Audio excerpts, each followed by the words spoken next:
Rabbi firli wa liwalidayya amin. Semoga Allah ampuni dosa kita dan dosa kedua orang tua kita, amin.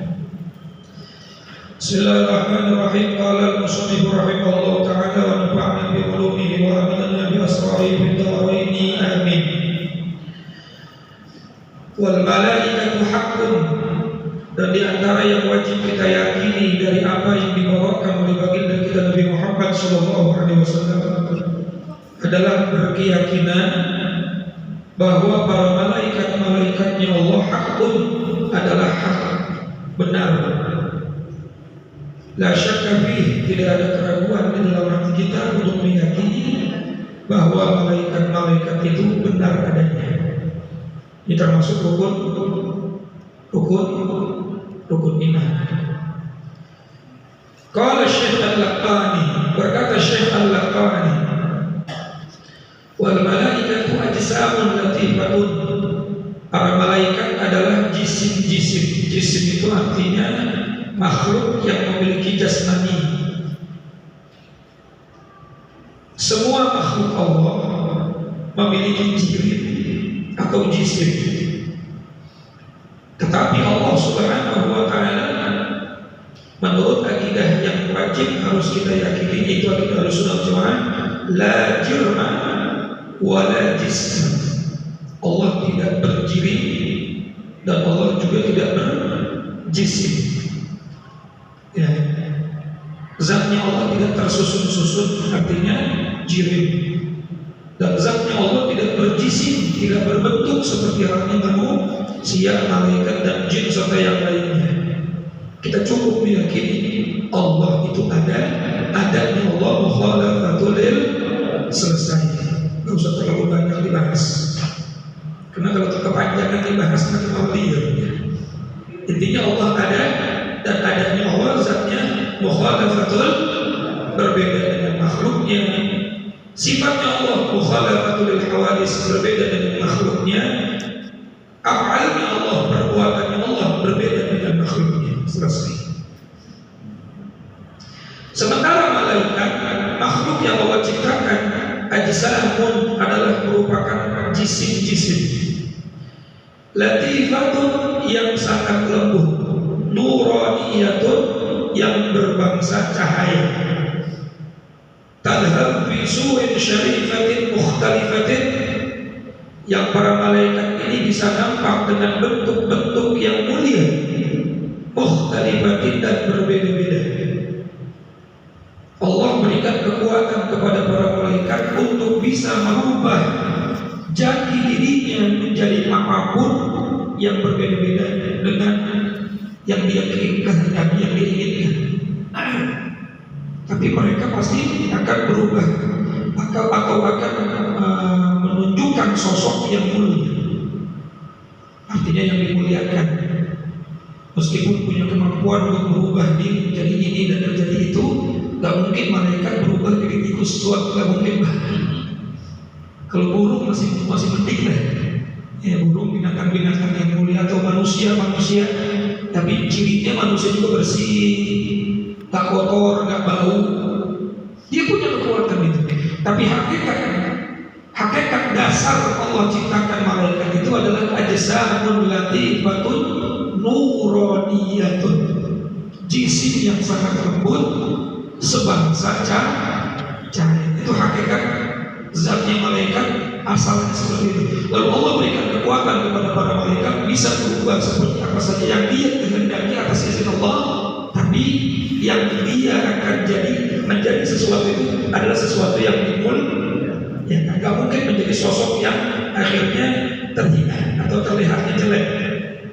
Tapi yang harus kita yakini, asalnya mereka itu adalah jismun latifatun nuraniyah, jisim yang sangat lembut, sebangsa cahaya. Cahaya itu saking lembutnya nggak bisa dipegang. Ini ada kan ya? Cahaya kan bisa dipegang, berarti lembut, latif. Kalau manusia kasar, wajar kalau manusia banyak ngomong kasar, karena makhluk kasar. Ya, wa taqwa ala af'ali syaqatin dan kuat atau mampu untuk mengemban daripada af'al syaqqah, perbuatan-perbuatan yang berat yang tidak bisa dilakukan oleh makhluk manusia, jin atau binatang, tapi malaikat bisa melakukannya. Jadi karakteristik malaikat yang pertama bisa berubah menjadi apapun yang mulia. Yang kedua bisa mengemban tugas apapun yang berat. Itulah malaikat. Tapi asalnya jismun latifatun nuraniyah. Tadi kalau ada ujian apa asal malaikat, maka jawabannya jismun latifatun nuraniyah. Cuma setelah itu dia bisa berubah menjadi apa saja yang dia kehendaki, dan dia bisa memikul beban apa saja yang paling berat. Manusia nggak bisa, sehingga manusia itu terkenal dengan kelemahannya.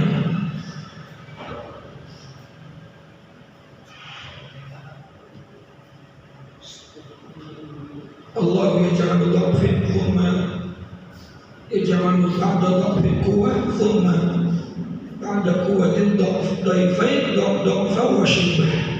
Manusia diciptakan dalam keadaan yang lemah, kemudian menjadi kuat, setelah menjadi kuat menjadi lemah kembali dan sangat kuat.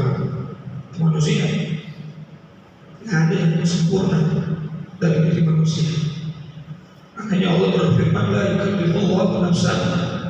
Saking Allah tahu karakternya manusia, Allah tidak pernah memberikan perintah di luar batas kemampuan.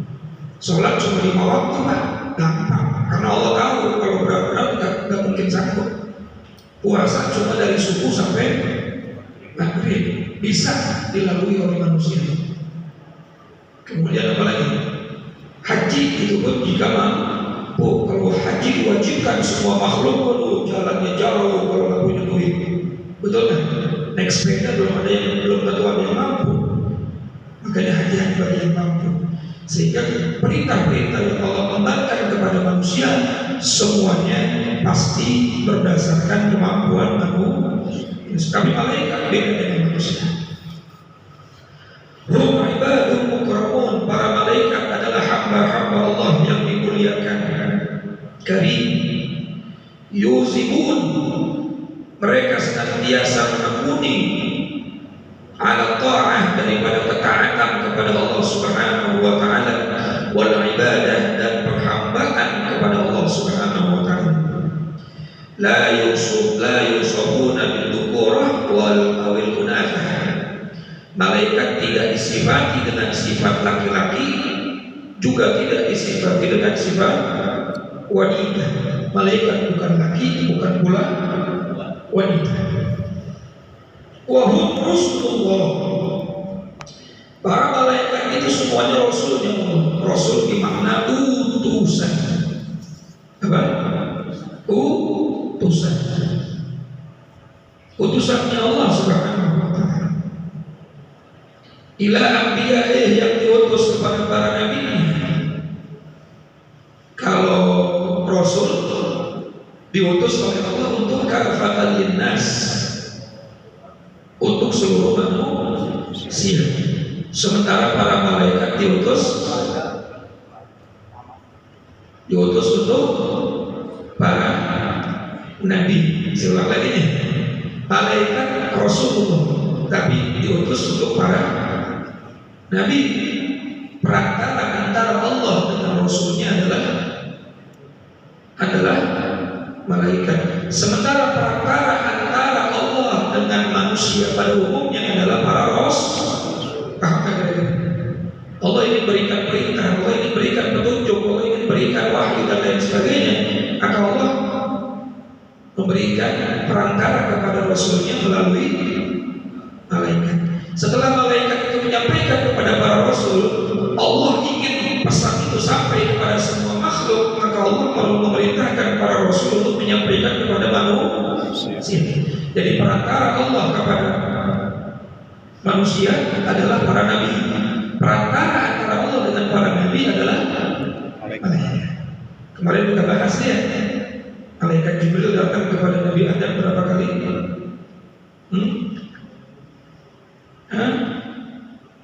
Datang kepada Nabi Adam 12 kali, kemudian datang kepada Nabi Idris 4 kali, datang kepada Nabi Nuh 50 kali, datang ke Nabi Yakub 4 kali, ke Nabi Ibrahim 40 kali, ke Nabi Musa 400 kali, kemudian ke Nabi Isa 10 kali, tapi kepada baginda kita Nabi Muhammad Sallallahu Alaihi Wasallam berapa kali? 124.000 kali. Kalau umur Nabi adalah 63 tahun, taruhlah 1 tahunnya 12 bulan, 1 bulannya 30 hari kali 12 bulan sama dengan berapa? Banyak, tidak dihitung. 30 kali 12 sama dengan 360 hari kali 60 kali berapa? Benar ya? Benar gak sih? 360 hari berarti kan setahun. Nabi umurnya berapa? 64 atau 63, taruhlah 63 yang masyhur kali 63 berarti 22.680 kali, 22.680 hari. Sementara malaikat Jibril datang ke Rasulullah 124.000. 100.000 nya kalau dipakai 24.000 nya aja masih kurang, masih lebih. Sementara hari yang dilalui oleh Nabi seumur hidupnya cuma 22 hari 700. Ya 22.680 hari.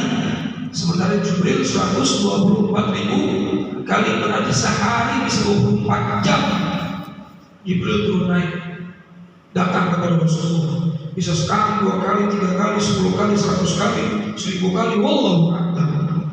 Sehingga pantas jika Nabi semua ucapan dan tindak tanduknya adalah wahyu. Lalu Allah menegaskan wa ma yantiqu 'anil hawa in huwa illa wahyun. Tidaklah Nabi berkata-kata, tidaklah Nabi berucap, tidaklah Nabi berbuat, kecuali semuanya melalui wahyu. Tidurnya Nabi wahyu, ngomongnya Nabi wahyu, bergeraknya Nabi wahyu. Pantas karena 124.000 kali malaikat Jibril datang kepada Rasul. Nabi Adam saja yang umurnya 1000 tahun lebih cuma 12 kali. Subhanallah. Sekali lagi, jadi para malaikat adalah sebagai utusan Allah untuk para nabi, sementara Nabi dan Rasul utusan Allah untuk semua umat. Ini bayanul iman ala malaikat, penjelasan iman kepada para malaikat. Kita kan cuma tahunya beriman kepada malaikat, bukannya malaikat itu apa? Maka kita jelaskan sekarang, malaikat itu adalah ajsamun latifatun nuraniyah, adalah jisim-jisim yang sangat lembut, yang sebangsa cahaya. Dia diberikan kekuatan untuk berubah apa saja yang mulia, dan dia bisa menampung beban apapun yang berat yang Allah berikan. Dan para malaikat merupakan rasulnya Allah, utusannya Allah kepada para nabi.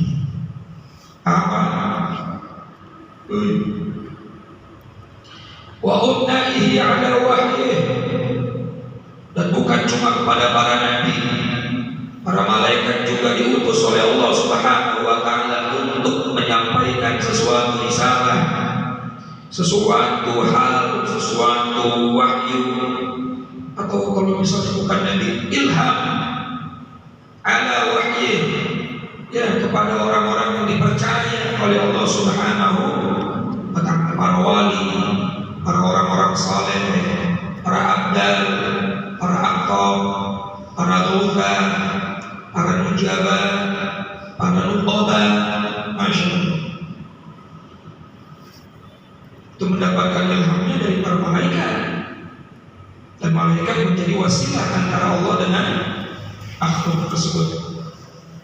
Karena nggak bisa Allah itu langsung dijumpai oleh manusia, kecuali yang dikehendaki oleh Allah, dan satu-satunya adalah baginda kita Nabi Muhammad SAW. Nabi Musa saja hanya bisa mendengar, dan ketika berharap ingin melihat, Nabi Musa bukan dimurkai, mendapatkan peringatan yang sangat keras dari Allah Subhanahu wa Ta'ala. Kalau kamu betul-betul ingin melihat zat, kata Allah, lihat gunung yang paling besar. Falamma ra'aynahu akbarnahu wa qatta'na aydiyahum falamma tajalla rabbuhu lil jabali ja'alahu dakka wa kharra Musa sa'iqan. Ketika Nabi Musa seolah-olah Allah memperlihatkan zatnya kepada kepada dirinya dan kepada Bani Israel, Allah perintahkan untuk melihat gunung yang paling besar pada saat itu. Saat Allah baru menampakkan sedikit tajallinya saja, baru tajalli kekuasaannya, maka gunung tersebut langsung hancur berkeping-keping. Fa kharra Musa sa'iqan, dan Nabi Musa berteriak dengan teriakan yang sangat dahsyat. Manusia yang sangat ngeyel pengen melihat zat Allah mati seketika. Itu Bani Israel itu orang paling ngeyel. Pengen ini, pengen itu, pengen ini, pengen itu. Masya Allah. Maka Nabi Musa kapok tuh nggak mau minta lagi. Ya. Lalu dapat kabar bahwa ada nabi, ada manusia yang bisa melihat zatnya Allah. Bila kaifiatin, tanpa dengan cara apa kaifiat. Siapa itu? Muhammad sallallahu alaihi wasallam. Lalu Nabi Musa bermohon kepada Allah agar dia dijadikan saja sebagai umatnya Nabi Muhammad sallallahu alaihi wasallam. Nabi Musa minta pengen dijadikan umatnya. Kita nggak pakai minta, dikasih Pak. Alhamdulillah. Alhamdulillah. Berkah itu dari Allah.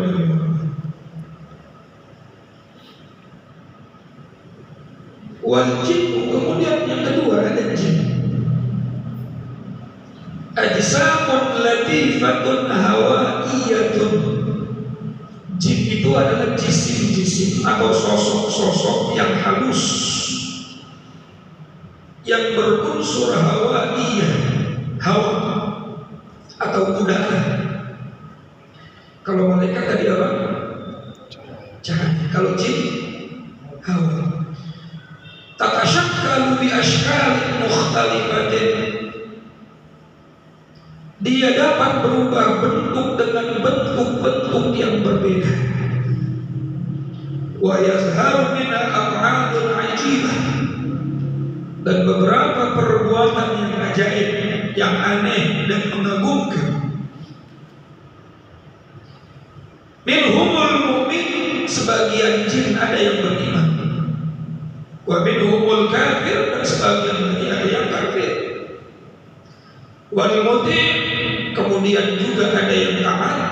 Wal 'asi, sebagian lagi ada yang ma'asi. Jadi sama seperti makhluk, cuma bentuknya halus karena diciptakan minal hawa dan udara. Beda nanti jin sama syaitan, beda. Yang Allah perintahkan untuk menyembah itu adalah jin dan wa ma khalaqtul jinna wal insa wal asr. Jadi kita Muhammad juga disuruh berdakwah ila lain, kepada dua kelompok jin dan kelompok manusia. Jadi ibadahnya jin karena dakwah Nabi, bisa bertauhid jin karena ibadahnya, karena dakwahnya Nabi, bisa beriman jin karena ibadah dakwahnya baginda kita Nabi Muhammad sallallahu alaihi wasallam. Pernah Rasulullah satu malam pulang ke rumah Siti Aisyah dalam keadaan gamis beliau basah. Kata Siti Aisyah, ya Rasulullah, bukankah kota Makkah hari ini, Madinah ini panas, tidak ada hujan? Dari mana kau sampai basah seperti ini? Rasulullah pernah habis berdakwah di bangsa jin. Dibuktikan kalau kita ziarah insyaallah, umrah dan haji insyaallah, mudah-mudahan semua bisa berangkat. Di Mekah itu ada masjid jin. Di depannya masjid jin ada masjid Syajarah. Kalau masjid jin di sini, masjid Syajarah di musholahnya di Budi. Tengah-tengahnya jalan raya yang menuju Makkah. Ceritanya dulu bukan masjid, dulu tempat tanah lapang. Jin datang kepada Rasulullah. raja jin, seorang jin, berkata kepada Rasulullah, ya Rasulullah, ya Muhammad, kalau memang engkau seorang nabi, seorang utusan, seorang rasul, maka berikanlah kepada kami mukjizat, perlihatkan kepada kami mukjizat. Lianna kullal anbiya wa rasul mukjizat. Karena sesungguhnya setiap nabi dan rasul pasti punya mukjizat. Apa yang kau inginkan, kata Rasulullah? Maka jin tersebut minta itu pohon. Pohon itu coba panggil. Kalau memang kamu seorang rasul, dia pasti akan datang. Maka Rasulullah memanggil pohon tersebut. Dipanggil oleh Rasulullah. Itu pohon datang, keluar dari akarnya, kemudian jalan kepada Rasulullah. Dan semua jin itu sepakat bukan pekerjaan mereka. Wahada mukjizat, ini mukjizat nih. Maka mereka semua berbaikat kepada Rasulullah, mengucapkan dua kalimat syahadat. Dan tempat itu sekarang diabadikan menjadi masjid jin. Artinya Rasulullah pun berdakwah kepada jin. Jin tidak wahyu. Ada ulamanya, ada ustadznya, ada RT-nya. Beda jin dengan iblis. Jin itu ada umurnya, mati dia, cuma panjang. Ya, yatanakahun, mereka menikah, wa yatawalladun, mereka berkembang, dia beranak pinak, wa yamutun, dan mereka mati. Cuma kadang-kadang usianya mereka ada yang 200 tahun, 300 tahun.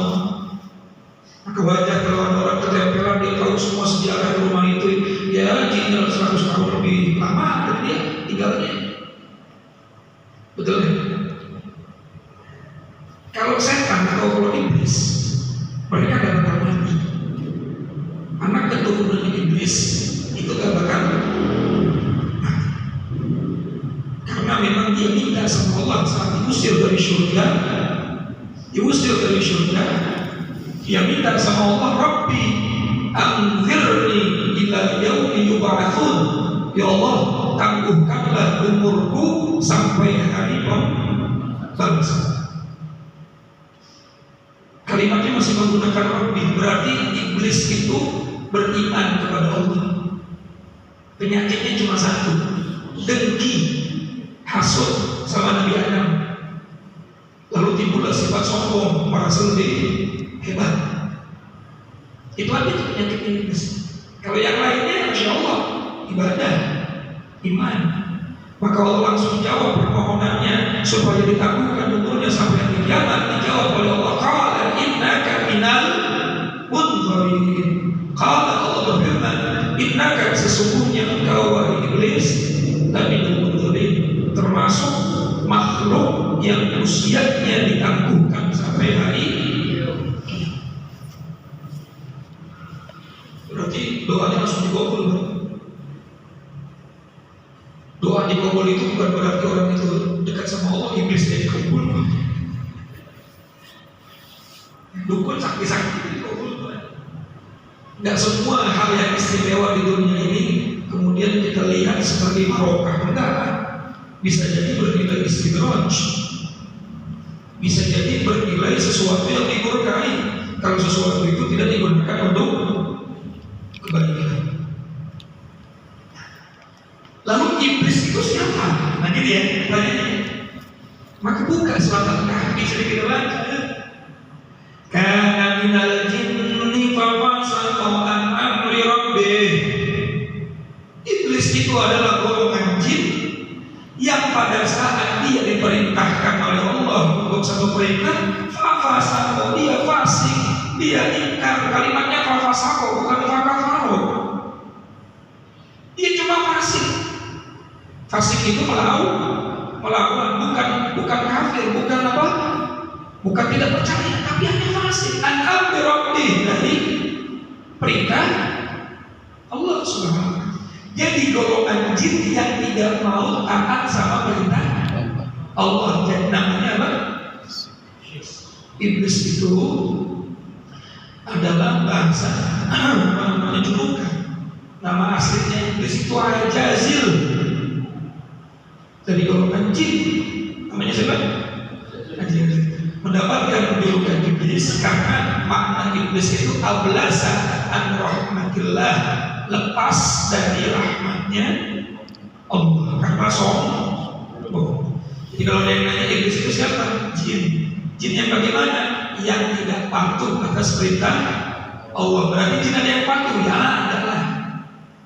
Yang nggak patuh namanya ajazil, karena dia nggak patuh, dia terputus dari rahmat Allah, maka disebutnya anak keturunannya iblis. Semuanya ditangguhkan umurnya sampai kiamat. Sementara jin-jin yang biasa yang bukan keturunannya iblis mati, ada waktunya mati.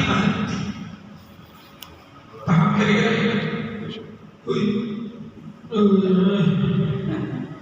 Tidak ada malaikat, ada jinnya. Kenapa kalimat ini disebutkan jin dulu baru manusia? Wa ma khalaqtul jinna wal insa. Al-Quran itu gak mungkin bahasanya itu susunannya gak ada maknanya, pasti ada maknanya. Kenapa? Karena lebih dulu Allah ciptakan jin, baru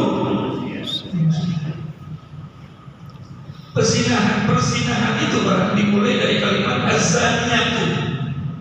Siapa tuh azaniyatu? Merujuk kepada pezina wanita. Wazani dan pezina laki-laki. Walhasil potensi berzina itu dimulai paling besar karena pengaruh wanita. Tapi kalau nanti dalam Al-Quran ayatnya as-sariqu was-sariqatu, pencuri laki-laki dan pencuri wanita. Itu kalimatnya tersusunnya begitu. Termasuk dalam urusan Allah menciptakan dua mana manusia dan jinnya, karena susunannya pertama wa makhlukul jinna, berarti yang pertama ciptakan apa? Jin. Wasyayatin, kemudian setan adalah itu tidak urusan setan. Ya. Ajsalamun nariyatun adalah jisim-jisim yang berunsur api. Syahnuha ilqa'un nas, tingkah laku keadaannya adalah menjerumuskan manusia fil fasadi, ke dalam kerusakan, kehancuran. Wal ghawayah, dan juga kepada sesuatu yang akhirnya berpaling daripada Allah Subhanahu wa taala. Wal ghawayah bitadhkiri asbabil ma'asi, dengan cara kesesatan dan mengingatkan kepada sebab-sebab berbagai macam kemaksiatan. Waladzat, dan kelezatan duniawi. Wa insani manafi' ta'at, dan melupakan manfaat-manfaat keindahan-keindahan ketaatan. Wa ma'asybaha dzalik, dan segala cara yang menyerupai hal itu. Jadi syaitan itu beda dengan jin. Jin pun tergoda dengan syaitan. Yang taat bisa tergoda dengan syaitan, akhirnya menjadi manusia. Yang mukmin tergoda dengan syaitan, akhirnya menjadi syaitan, jin, manusia itu makhluk-makhluk Allah ciptakan. Ya, jadi jin itu minal hawa, dari apa? Hawa, dari udara. Makanya kita kalau ketemu sesuatu sosok dari bangsa jin, apa yang terjadi? Hawanya gak enak. Bulu-bulu merinding. Kok kayak ada angin tapi gak ada angin? Ini memang dia dari Allah. Dan dia berdampingan dengan kita yang mukmin. Makanya kita selalu bilang assalamualaikum wa ala ibadillahis, keselamatan buat kami dan semua hamba Allah yang saleh. Jadi kalau salam masuk rumah, walaupun gak ada orang, salamnya kayak begitu. Assalamualaikum wa ala ibadillahis. Karena pasti pada hakikatnya di situ ada makhluk yang bernama Allah. Dia diucapkan salam sekali, tapi jangan kaget kalau ada yang jawab waalaikumsalam. Bapak salat sendiri bisa jadi di belakang ada makhluk jin.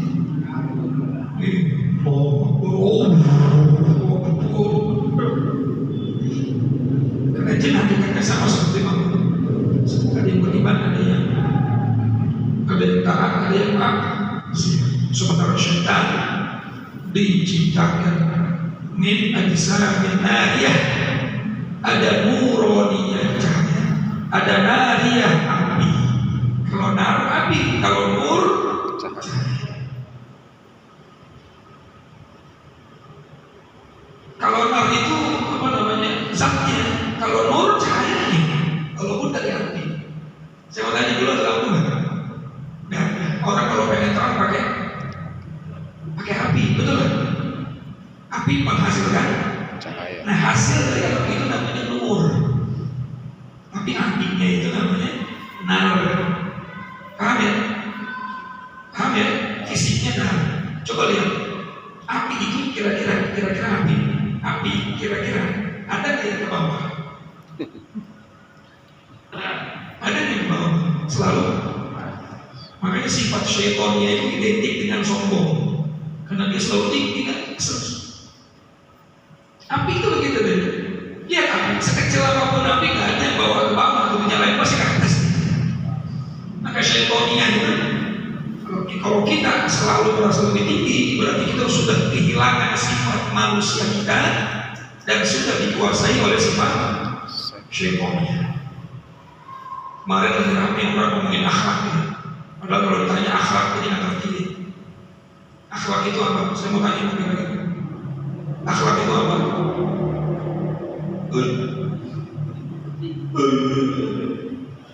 Akhlak itu kemana? Ada orang itu viral tuh. Akhirnya sok-sokan semuanya komentar seolah-olah berakhlak. Saya mau tanya akhlak itu apa? Perilaku? Ada lagi yang bisa jawab? Tabiat? Nah, tabiat masih penting, masih ada apa namanya? Akhlak itu diambil dari asal kata khalaqa. Khalaqa yakhluqu khalaqan, ciptaan. Ketika Allah menciptakan kita sebagai manusia, dalam unsur kita itu ada hal-hal yang Allah ciptakan baik. Mau agamanya apa, mau latar belakangnya anak siapa, mau paling bejat sepalsu dunia akhirat misalnya, naluri kemanusiaan itu pasti ada. Itu namanya khalqah atau akhlak. Nabi diutam iman untuk menyempurnakan makarim al-akhlak, potensi yang mulia itu. Semua manusia punya tuh. Kita orang yang sholat, yang nggak sholat, yang menyembah Allah, yang tidak menyembah Allah, semua ketika diciptakan sebagai manusia, di dalam dirinya itu ada akhlak. Artinya akhlak itu ada potensi menjadi baik. Maka diutuslah Rasulullah, diutam kita untuk menyempurnakan, menimbulkan akhlak tersebut. Walhasil akhlak itu tidak akan timbul dengan tanpa ilmu. Ada orang bilang lebih penting adab daripada ilmu. Belum. Gak mungkin orang itu beradab kalau gak punya ilmu. Gak mungkin orang itu berakhlak kalau gak punya. Tapi orang-orang di sana di kampung gak punya ilmu, dia punya ilmu akhlak. Paham ya? Dia mempelajari akhlak berarti. Jadi akhlak itu apa yang terkandung dalam diri manusia. Potensi kebaikan yang ada dalam diri manusia itu semuanya punya, dan cuma ada yang bisa mengoptimalkannya, akhirnya berubah menjadi satu perbuatan. Nah, perbuatan itu namanya ada perilaku. Ada yang nggak bisa mengoptimalkannya sehingga tidak berbuat apapun. Sehingga Nabi diutus supaya apa? Menyempurnakan akhlak. Kalau kalimat menyempurnakan berarti ada nggak? Sesuatu yang disempurnakan berarti sebelumnya ada apa kan? Ada. Berarti semua manusia punya akhlak kan? Punya, tapi ada yang bisa dioptimalkan lalu berbuah menjadi ada.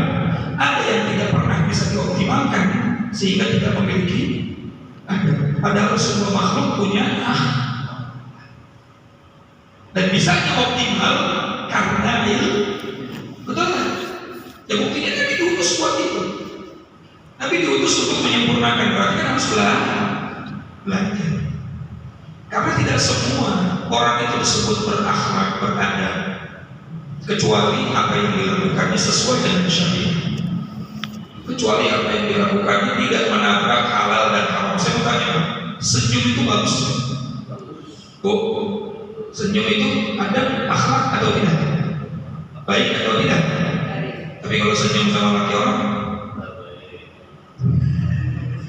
berarti sesuatu yang baik itu kalau berbenturan dengan syariat maka tidak dimaksudkan dalam adab atau akhlak. Paham ya? Walhasil orang itu dikatakan berakhlak dan beradab wajib harus bil ilmi, baru dia tahu, oh saya berbuat ini tidak berbenturan dengan syariat, maka saya melakukan ini sesuai dengan perintah Allah, maka dia berakhlak yang benar. Karena budaya itu kadang dipandang baik menurut sebagian manusia, tapi bisa juga dipandang buruk menurut agama. Budaya orang luar negeri dalam rangka menghormati, memberikan support kepada orang yang mencintainya saat ada sesuatu peringatan, ucapan, maka biasanya budayanya mencipika cipiki, betul ya? Cium pipinya, tampar, dia berpelukan. Wah, itu kan menunjukkan support yang luar.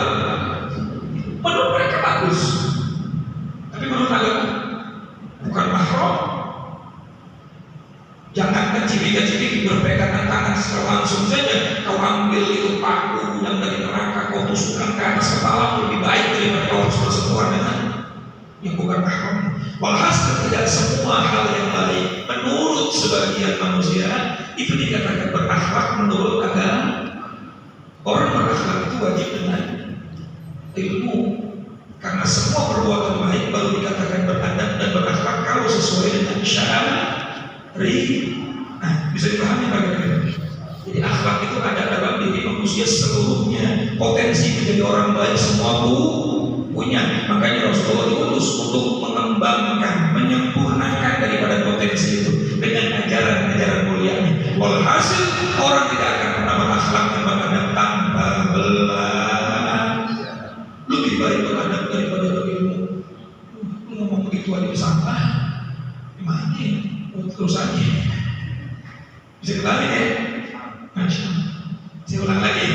Jadi yang malaikat, ada manusia, ada jin, ada syaitan. Malaikat la ya'sunallahu ma amara, tidak pernah maksiat. Jin sama seperti manusia, bisa bermaksiat, bisa juga taat. Sementara syaitan memang tugasnya untuk mempengaruhi jin dan manusia agar tergelincir dari ketaatan kepada Allah dengan mempengaruhi besarnya maksiat, mempengaruhi orang tersebut dengan indahnya maksiat dan melupakan manfaat-manfaat ibadah. Itulah sifat syaitan. Wal jannatu haqqun wallahu a'lam bis-shawab. Sebagai ulama lagi sebelum saya tutup ini, ada yang mengatakan makhluk itu cuma empat, ya, malaikat, jin dan manusia serta binatang. Yang dihisab cuma dua, jin dan manusia. Sementara iblis dan syaitan itu adalah dari unsur jin dan unsur manusia. Yang disebut iblis tadi minal jinni fa fasaqa an amri rabbi, dari golongan jin. Yang kasusnya sama Nabi Adam itu adalah iblis, yang kasusnya sama Nabi Adam minal jinni, dari golongan jin. Nah, lalu syaitan itu bagaimana? Kalau kita melihat daripada pendapatnya Syekh Atiyah, dari makhluk yang tertentu diciptakan dari api. Tapi ulama ada yang berkata lain, syaitan itu bukan makhluk, melainkan sifat yang ada bisa jadi pada diri manusia, bisa juga ada dalam diri jin. Makanya kita selalu berdoa minal jinnati, dijauhkan daripada godaan jin dan manusia dari sifat syaitaniyah. Dari sifat apa? Bisa jadi kalau jin itu terpengaruh dengan sifat syaitaniyah, mempengaruhi jin yang lain dan mempengaruhi manusia makhluk yang lain untuk menjadi maksiat kepada Allah, Bisa jadi ada manusia juga yang terpengaruh dengan sifat syaitania, bisa mempengaruhi manusia yang lain. Betul tak kira-kira?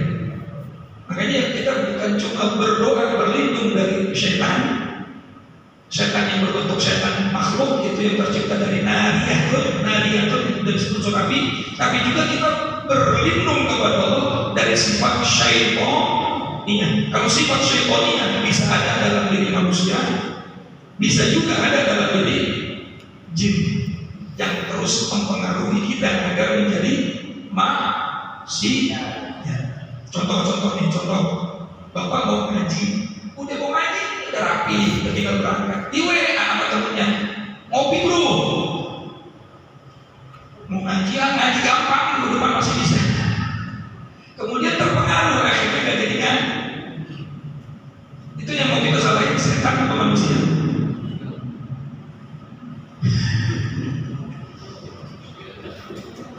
Bapak udah siapin 1 juta nih buat ke masjid.